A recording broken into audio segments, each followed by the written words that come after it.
ఎన్నుకున్నారు. మేమందరం ఇక్కడ ఉన్నాం. మంత్రి గారిని చూస్తా ఉన్నారు, ఎమ్మెల్యే గారిని చూస్తా ఉన్నారు, ఇక్కడున్న నాయకులందరినీ చూస్తా ఉన్నారు.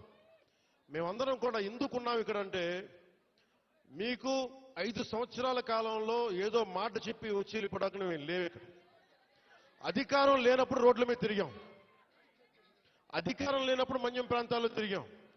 నాకు బుగ్గలు నిమరటం తెలియదు, నాకు తల నిమరటం తెలియదు. నాకు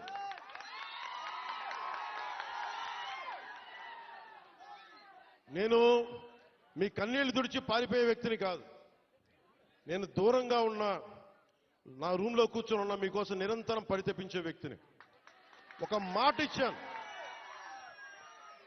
నా పేషి కూడా ఒకటే మాట చెప్పా, నేను ఇక్కడే ఉండాలి, 2 నెలలకు ఒకసారి 10 రోజుల చొప్పున నేను మన్యం ప్రాంతం మొత్తం తిరగాలి. నేను ఒక్కొక్క యువకుడికి మాటిస్తున్నాను, ఒక్కొక్క యువతికి మాటిస్తున్నాను, ఒక్కొక్క గిరిజన తల్లులకి మాటిస్తున్నాను, ఒక్కొక్క గిరిజన పెద్దలకి మాటిస్తున్నాను. నేను మీకోసం ఒళ్ళు వంచి పనిచేస్తాం మీకోసం.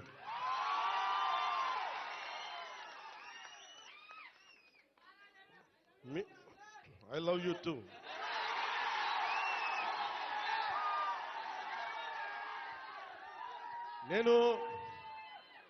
నేను మీకు చెప్పినంత ఐ లవ్ యూ నా బిడ్డలకు కూడా చెప్పలేదు. నేను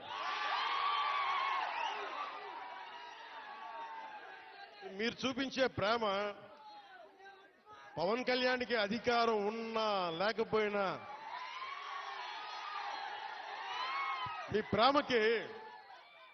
మీ ప్రేమకి నేను రుణగ్రస్తుడిని. ఏం చేస్తే రుణం తీర్చుకుంటాం. అందుకనే నేను భగవంతుని ఒకటే అడిగా,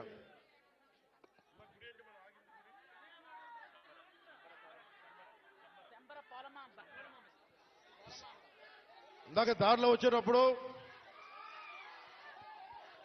అరవనివ్వండి, మీరేం చేయగలరు, అరవనివ్వండి. మామూలు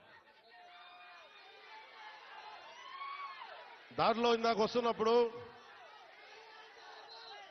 కొంచెం దండం పెడతా, ఆగండి. శంబర పోలమామ్మగా తల్లిని అడిగా, శంబర పోలమామ్మ తల్లిని ఒకటి అడిగా, తల్లి మా అడవి బిడ్డల కష్టాలను తీర్చే నాకు శక్తి నీవు, నాకు మా రాష్ట్రంలో డబ్బులు రావాలి,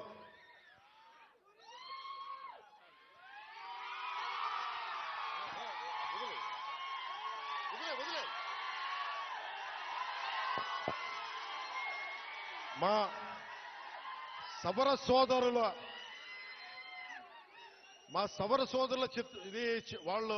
వాళ్ళ పెయింటింగ్స్ ని కానీ వాళ్ళ చిత్రాలని కానీ నేను అమిత్ షా గారికి ఇచ్చాను.